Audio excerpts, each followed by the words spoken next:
नहीं नहीं, जो बातचीत हो चुकी है, अब कोई नई बात नहीं करनी है। कोई नहीं। भारतीय जनता पार्टी शिक्षा के खिलाफ है। लखनऊ समाजवादी पार्टी के राष्ट्रीय अध्यक्ष और पूर्व मुख्यमंत्री अखिलेश यादव ने की प्रेस कॉन्फ्रेंस, सरकार पर लगाए विकास न करने के आरोप। समाजवादी पार्टी के राष्ट्रीय अध्यक्ष और पूर्व मुख्यमंत्री अखिलेश यादव ने प्रेस कॉन्फ्रेंस के जरिए भाजपा सरकार पर विकास न करने का आरोप लगाया है। अखिलेश यादव ने मीडिया से बातचीत करते हुए कहा, गरीबों और वंचितों को शिक्षा से दूर करने के लिए सरकारी स्कूलों का विलय कर रही सरकार और सरकारी स्कूलों के विलय से ड्रॉप आउट रेट बढ़ेगा। सरकार गरीबों और वंचितों को शिक्षा से दूर रखना चाहती है। सपा मुखिया अखिलेश यादव ने भाजपा सरकार पर हमला करते हुए कहा कि प्रदेश के गरीबों और वंचितों को शिक्षा से दूर करने के लिए भाजपा सरकारी स्कूलों का विलय कर रही है। इससे ग्रामीण क्षेत्रों के बच्चे शिक्षा से वंचित रह जाएंगे। अखिलेश यादव शुक्रवार को सपा मुख्यालय में मीडिया को संबोधित कर रहे थे। उन्होंने कहा कि शिक्षा विभाग में 2 लाख से अधिक पद खाली हैं, लेकिन उनकी भर्ती नहीं की जा रही है। स्कूलों के विलय से शिक्षक भर्ती भी नहीं होगी। शिक्षा मित्र और 69,000 शिक्षक भर्ती के अभ्यर्थी लंबे समय से आंदोलन कर रहे हैं, लेकिन उनकी अभी तक नहीं सुनी गई है। स्कूलों के विलय से ड्रॉप आउट रेट बढ़ेगा। आगे बोलते हुए कहा कि सरकारी शिक्षकों का उत्पीड़न हो रहा है। उन्हें परेशान करने के लिए बिना इंफ्रास्ट्रक्चर डिजिटल अटेंडेंस सिस्टम लागू कर दिया गया है। सरकार को शिक्षकों की बात सुननी चाहिए। हालांकि हम सब लोग जानते हैं, नेताजी खुद शिक्षक थे और वो शिक्षक होने के नाते उनके अंदर जो शिक्षक था वो कभी खत्म नहीं हुआ। विधानसभा रही हो, लोकसभा रही हो, हमेशा समझाने की कोशिश, या कभी पॉलिटिकल प्लेटफॉर्म पे भी आपने देखा होगा कि वो शिक्षक के रूप में हमेशा दिखाई दिए, समझाने का काम, डांटने का काम और रास्ता दिखाने का काम। तो यूं कहें, लोग तो हम लोगों को परिवारवादी भी बोलते हैं, लेकिन एक शिक्षक का बेटा होने के नाते एक शिक्षक, नालियां न चौक हो गई हो, सोचिए आप, कोई शहर हमें बता दो। और सबसे ज्यादा वहां चौक हो रही जो स्मार्ट सिटी है। स्मार्ट सिटी के लिए अलग से बजट है। सोचो, ड्रेनेज नहीं है। अच्छा, जहां पानी भरता है हमें लगता है ये गोरखपुर है, लेकिन फिर हमें बताना पड़ता है ये गोरखपुर नहीं है, मथुरा है। ये गोरखपुर नहीं, ये आगरा है। ये गोरखपुर नहीं, ये उन्नाव है। सोचिए आप, जिन लोगों को दिल्ली लखनऊ से बजट मिला हो, दोनों जगह से बजट मिला हो, सब कुछ इनका है, मेयर इनके, मंत्री इनके, सरकार इनकी, दिल्ली सरकार इनकी, उसके बाद पानी भर रहा है। सोचो, नाली नहीं बना पा रहे, सब पैसा नाले सफाई का खा गए लोग, नदियों का पैसा खा गए। करप्शन इतना उत्तर प्रदेश ने कभी नहीं देखा जितना करप्शन इस समय सरकार में है। और मनमानी है, मनमानी है। और लापता है अधिकारी, लापता, वो मुख्यमंत्री आवास में ही होंगे। आपने एक सांसद को मुख्यमंत्री बनाया, लेकिन उन्होंने कोई विकास नहीं किया। उन्होंने कहा कि डी कंपनी से समझौता करते थे और अंडरवर्ल्ड से साठगांठ थी। क्या करेंगे? ऐसा है, डी कंपनी को एक्सप्लेन कर दो तो हम बताएं डी कंपनी कौन सी है। Development company? भाई, अब डी कंपनी किसको बोल रहे हैं? आगे उन्होंने ये भी कहा कि नहीं, जैसे हम ये जानना चाहें, मान लो आपसे नहीं, मतलब मुख्यमंत्री जी से, आपके माध्यम से क्योंकि आपने मुख्यमंत्री जी की सवाल पूछा है कि डी कंपनी कौन होती है?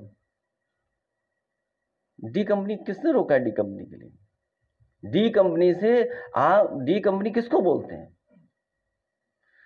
उनका मीडिया एडवाइजर, जिसने हमारे खिलाफ पैसे देकर के प्रेस के लोगों को चलवाया न्यूज, उसका नाम हो गया घोषित, याद कीजिए।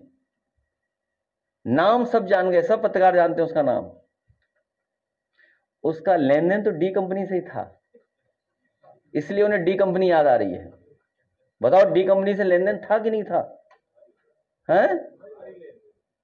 डी कंपनी से लेन देन था, और जमीनी लेन देन है, जमीनी रिश्ते हैं, ऐसे वैसे रिश्ते नहीं है, जमीनी रिश्ते हैं। और जिससे रिश्ते थे वो कहां है कंपनी वाला, किस देश में है?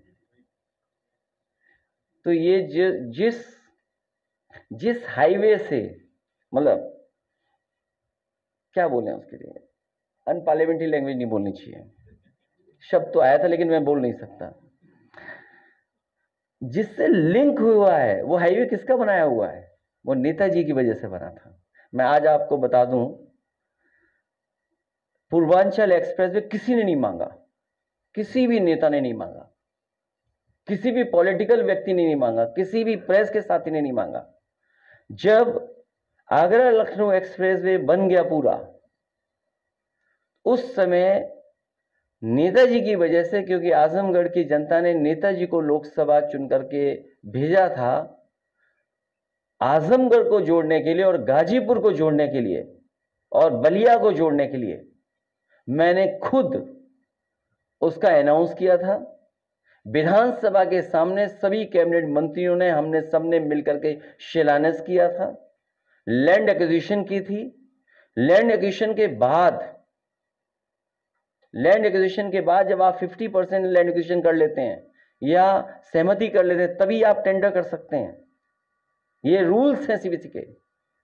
उसके बाद टेंडर हुआ, टेंडर क्योंकि हम खोल नहीं सकते थे, इलेक्शन डिक्लेयर हो गया, एलओआई की परमिशन ली। चाहता तो मैं एलओआई खोल सकता था, लेकिन क्योंकि मुझे यह पता था कि उत्तर प्रदेश की जनता में चुन करके दोबारा भेज देगी, लेकिन हमारी सरकार नहीं बनी।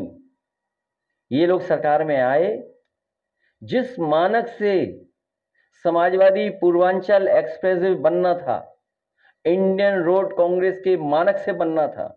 इंडियन रोड कांग्रेस के मानक थे कि मीडियन कितना होगा, कितनी हाइट का होगा, उसके आसपास कितनी ग्रीनरी होगी, वे साइड एमिनिटीज होंगी, लाइट कैसे लगी, पूरी डिजाइन हुआ था। हमारी सरकार नहीं बनी, एलओआई इशू नहीं कर पाए, इन्होंने टेंडर कैंसिल किया और टेक्निकल फाइनेंशियल उन सब मानकों को इन्होंने नीचे किया और अपने ठेकेदारों को ऑब्लाइज करने के लिए इन्होंने टेंडर कैंसिल कर करके अपने ठेकेदारों से बनवाया। और इसीलिए आगरा लखनऊ चले जाओ तो उछल के नहीं जाते हो आप, पीठ में दर्द नहीं होता। अगर आप पूर्वांचल पे चलते जाओगे तो पूर्वांचल के लोग जानते होंगे। इसलिए मैं आज कहना चाहता हूं, आने वाले समय में समाजवादी सरकार बनने जा रही है। आगरा लखनऊ से बेहतर हमारा पूर्वांचल का एक्सप्रेस वे का हम लोग दोबारा काम कराएंगे, जिससे कि पूर्वांचल एक्सप्रेस वे बेटर दिखाई दे। उसी से लिंक जोड़ लिया, बोला ये हमारा गोरखपुर हो गया। और कब बनना था सोचिए आप, और अभी तक नहीं बन पाया। और इसी हाईवे को वहां आगे जाना था, बिहार तक जोड़ना था। पखनपुरा गाजीपुर से अभी तक 1 इंच जमीन एक्वायर नहीं की है सरकार ने, सोचिए आप। जैसे यहां मेट्रो पॉलिटेक्निक तक जाती है और वापस आ जाती है, मतलब उधर मुंशी पुलिया तक, सॉरी, और आगे तक नहीं जा रहे हैं। लेकिन अपना नाम लिख लिया कि हमने इसका उद्घाटन किया है, नाम लिख लिया इन्होंने अपना। जिस पर प्रधानमंत्री जी उतरे थे पूर्वांचल वाले पर हरक्यूलिस से, वो समाजवादियों का डिजाइन था जिसकी वजह से उतरे थे प्रधानमंत्री जी। हाँ, ये अलग बात है कि ये गंगा एक्सप्रेस में जो किया उसमें बहुत तैयारी थी, लेकिन पता नहीं फोन कहाँ से आया कि तैयारी धरी की धरी रह गई। हवाई जहाज अपना पूरा करके चले गए, लेकिन जिन्हें तैयारी से जाना चाहिए था वो जा नहीं पाए। तो ये मानकों के तहत नहीं बना है। और उनका दर्द मेरा दर्द है। जो साथी यहाँ हैं वो जानते होंगे कि जब भी नेताजी को, समाजवादी पार्टी को मौका मिला सरकार में काम करने का, जो भी शिक्षक आए होंगे उनकी समस्या का समाधान करने का काम नेताजी ने और समाजवादी पार्टी ने हमेशा किया।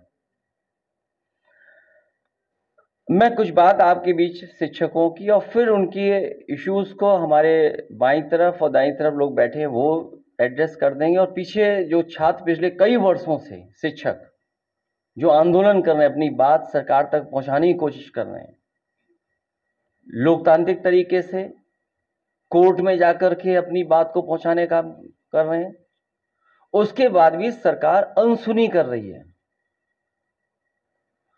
और लगता तो ऐसा है कि सरकार शिक्षक की तरफ जब देखना चाहती है तो पता नहीं क्या है कि अंधी हो जाती है सरकार, बहरी हो जाती है, उनका सम्मान भी नहीं करती सरकार। हमने तब कहा था कि आशा के इस निर्णय के पीछे विधानसभा की आगामी उपचुनाव में भाजपा की हार का डर का कारण ही बना है, और उपचुनाव के बाद ये मनमाना आदेश फिर से लागू नहीं होगा। और ये भी कहा था कि डिजिटल अटेंडेंस का आदेश केवल स्थगित नहीं बल्कि हमेशा के लिए रद्द होना चाहिए, क्योंकि अभी सरकार ने स्थगित किया है, अभी तक हमेशा के लिए खत्म नहीं किया है। एक शिक्षक परिवार से होने के नाते हम शिक्षकों का दर्द भी समझते हैं। हम में से बहुत सारे लोग हैं समाजवादी परिवार में जो शिक्षा से जुड़े ही हैं और वो हमारे आपके साथ काम कर रहे हैं। मैं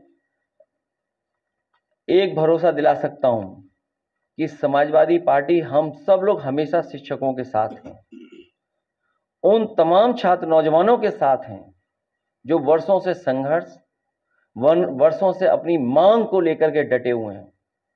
मैं आपके माध्यम से और हमारे कुछ साथी उनके रिप्रेजेंटेटिव बैठे हैं, हम उनको भरोसा दिलाना चाहते हैं कि समाजवादी लोग उनके साथ हैं। जब कभी भी समाजवादी पार्टी को मौका मिलेगा उनकी समस्याओं का समाधान करने का काम हम लोग करेंगे। ब्रीफ कर दो कौन कौन ग्रुप है। शिक्षक और शिक्षा के खिलाफ है और भाजपा की वजह से परिवार वालों के बच्चों का भविष्य अंधकार में है, उतनी ही जल्दी परिवर्तन के लिए जमीन बननी तैयार हो जाएगी। भाजपा रूढ़िवादी है और वो जानती है कि पढ़ा लिखा सवाल उठाता है, वो विभाजनकारी राजनीति का विरोध करता है, इसलिए स्कूल जितने कम होंगे उतना उसका विरोध कम होगा। शिक्षित नौकरी मांगेगा, सरकारी नौकरी होगी तो आरक्षण भी देना पड़ेगा, इसलिए आरक्षण विरोधी भाजपा के एजेंडे में नौकरी नहीं है, क्योंकि वो आरक्षण विरोधी हैं, इसीलिए सरकारी नौकरी भी उनके एजेंडे में नहीं है। भाजपा शिक्षकों और कर्मचारियों को विरोध का एक ऐसा आंदोलन शुरू करने के लिए बाध्य न करे जिससे हर क्षेत्र में ठहराव आ जाए। भाजपा शिक्षक और कर्मचारियों की समस्याओं के प्रति हमेशा बेरुखी का नजरिया अपनाती है। भाजपा की सरकार का एक हृदयहीन सरकार है। कई बार कहा हम लोगों ने कि हार्टलेस सरकार है। इनके जो फैसले हैं या जब कभी भी इनके फैसले लेने का समय हमने आपने कई मौकों पर देखा है, ये सरकार हार्टलेस है, हृदयहीन सरकार है। जिसमें संवेदना ना हो वो सरकार नहीं चाहिए किसी को भी।